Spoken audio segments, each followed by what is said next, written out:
guys a quick tip.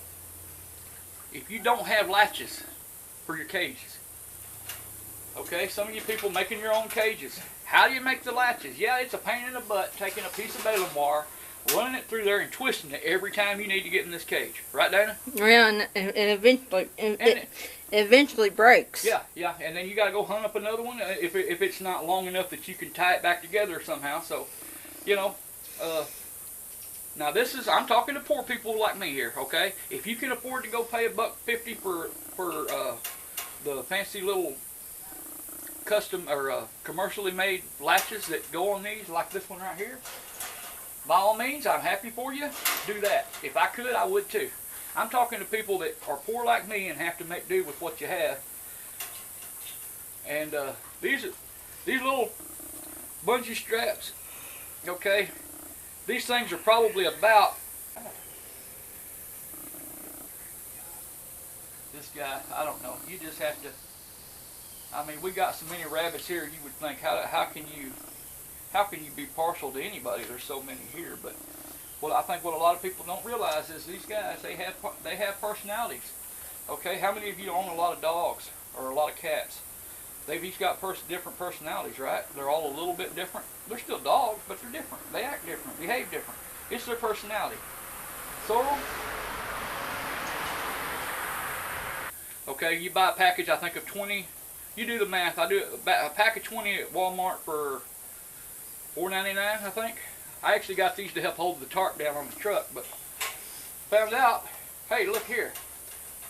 Put that on there, and you don't want it flying off on you, right?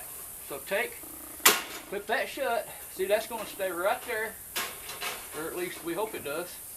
See, now that can't come off. Well, at least till a rabbit chews it. Anyway, bring it down here, right at the bottom of the door opening, and you'll see that there's a piece of that, there's a horizontal section of that door. Hook it under both of them. See? And this, see, you got your door latched. Okay, and it costs you 20 cents to do it or less. I don't know, do the math. What's $4.99? What's $5 divided by 20? What's that? I can do it in my head, but my head's thinking about other things right now, so.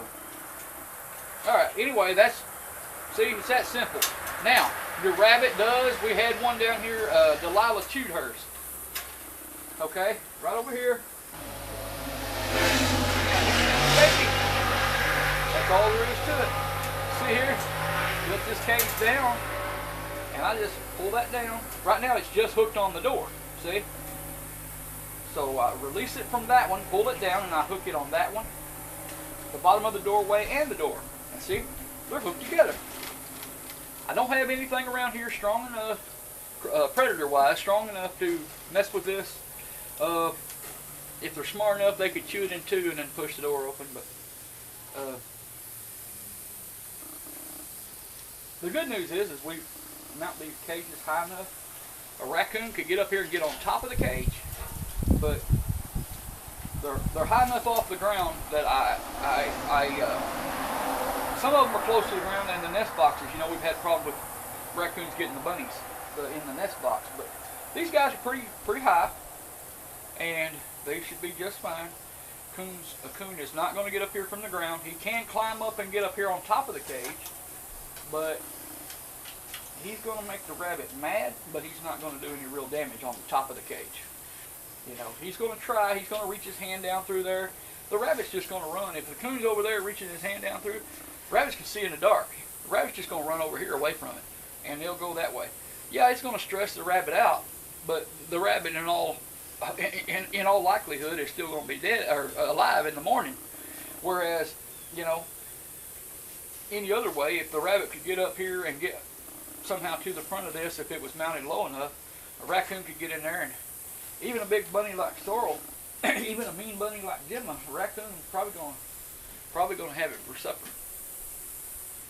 Delilah chewed hers. See all the little snaggies on the end here? Of course, Delilah's not here. This is not Delilah. This is our tricolored buck out of Carmel and Morgan. We haven't given him a name yet. This is Jet right here. They finally learned to get along, I guess. They were they were trying to fight with each other through the partition right there when we first put them over here, but I think they've decided they're going to be buddies. Anyway, rabbit chewed this. It got down to where there was only a couple of those little rubber band things, and I broke it off.